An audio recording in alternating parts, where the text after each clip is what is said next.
Gostaria de falar um pouco sobre a perspectiva que o outro representa em nossas vidas, porque também os outros esperam que nós sejamos a sua expectativa e, portanto, os outros nos veem como um espelho daquilo que de fato eles são. E nós também projetamos nos outros aquilo que nós somos. Vou explicar de maneira mais detalhada. A nossa indignação talvez não seja uma indignação em relação às coisas do mundo, a este mundo externo que nós chamamos de cosmos, aquilo que os gregos chamavam de ordem e beleza. Este mundo físico, esta physis, este mundo que eu consigo ver, tocar, sentir, ouvir, cheirar, degustar. A estas coisas são fáceis de você apreendê-las, até mesmo de se convencer que estas dimensões são mais fáceis de serem apreendidas, até mesmo como se fosse uma tarefa de convencimento de que o mundo é de fato como se apresenta a nós. Mas onde de fato começa o verdadeiro problema? Na dimensão do outro e na perspectiva que o outro representa em nossa vida. Bem, pensando de uma forma mais detalhada, nós vamos nos convencer que o outro acaba sendo uma imagem ou uma extensão daquilo que nós projetamos em nós mesmos. As pessoas possuem profissões idênticas ou diferentes às nossas, vontades e desejos às vezes semelhantes, mas também diferentes. E prevalece aquela velha história: quem está dentro quer sair, quem está fora deseja entrar, seja num relacionamento, seja na vida profissional, ou seja em qualquer outra dimensão que você puder imaginar. Então vamos retratar estas dimensões de duas formas.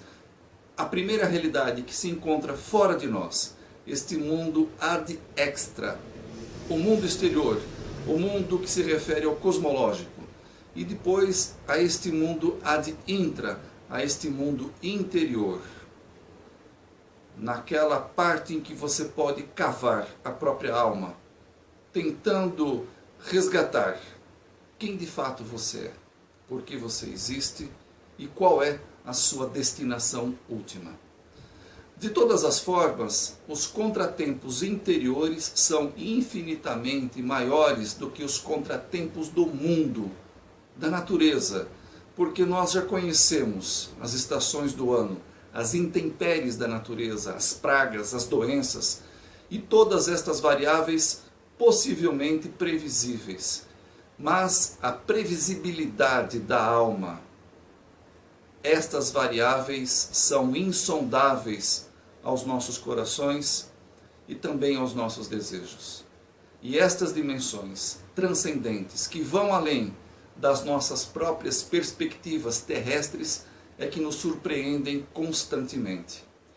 E de uma forma mais profunda, se você olhar para dentro de si, vai encontrar um universo cada vez mais misterioso, insondável. Algo que você mesmo não consegue explicar.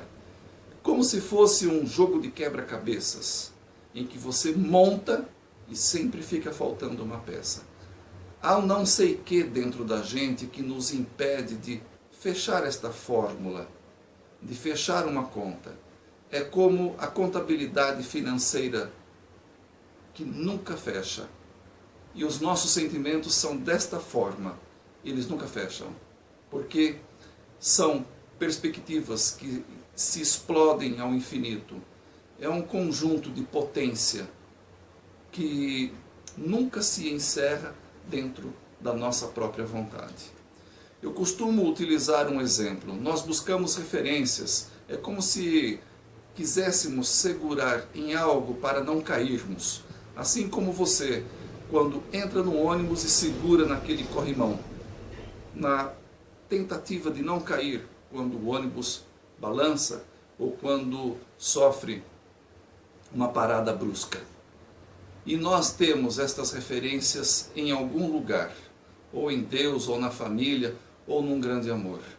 Mas o fato é que as pessoas que estão ao nosso redor, sejam pessoas do nosso convívio familiar ou pessoas mais íntimas, estas pessoas podem mudar de ideia. As nossas relações com as pessoas se estabelecem em forma de contratos. Contratos entre aspas. Relações de amizade ou relações de interesse, relações de coleguismo ou relações momentâneas. Mas, de fato, as pessoas podem e devem mudar de ideia, assim como você também muda de ideia constantemente. Só que nós, infelizmente, não estamos preparados para estas mudanças que as pessoas nos impõem. Então, temos amigo hoje e inimigos amanhã. Em relação aos nossos inimigos, nós já sabemos nos proteger, porque conhecemos a maneira pela qual eles agem. No entanto, em relação às nossas atitudes e em relação às pessoas que nos cercam, que são nossos amigos e que são membros da nossa família, nós não vasculhamos, não perscrutamos este interior e, portanto, nos surpreendemos quando levamos um coice, um pontapé ou uma voadora na testa. E assim é a nossa vida. A nossa fé deve se sobrepor ao olhar indiferente das pessoas. A fé, ela se manifesta quando não há nenhuma outra perspectiva eficaz, não somente em relação às pessoas, mas em relação ao mundo. E de uma forma ou de outra, para ultrapassarmos estes limites da nossa vontade, só basta uma única coisa: continuar acreditando que a sabedoria de vida é um saber saborear, não somente as partes alegres, mas também os momentos difíceis, porque é aí que você entra num estado de vigília, em que você começa a entender o universo que há em você e começa a descobrir que há mais momentos escuros do que momentos brilhantes. E por quê? Não é uma dimensão de pessimismo, pelo contrário, é uma dimensão onde você pode cavar cada vez mais para encontrar a si mesmo e deixar um pouco o outro navegar pelas suas fantasias e pelos seus sonhos inalcançáveis.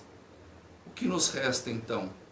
Não somente uma sabedoria e uma filosofia de vida eficaz, mas antes de tudo, uma prudência que se manifesta através de um amor sereno, tranquilo e contente. Contente com as pequenas coisas que o mundo pode nos oferecer. Este não é um discurso míope, medíocre ou de autopiedade. Pelo contrário, é um discurso que está além. É um discurso da elevação da própria alma no resgate de si mesma, no resgate daquilo que há de mais nobre em nossos espíritos, ou seja, a nossa vontade de querer, a nossa vontade, este pulsar que deseja continuar vivendo e acreditar no mistério da existência humana e nada mais. Muito obrigado.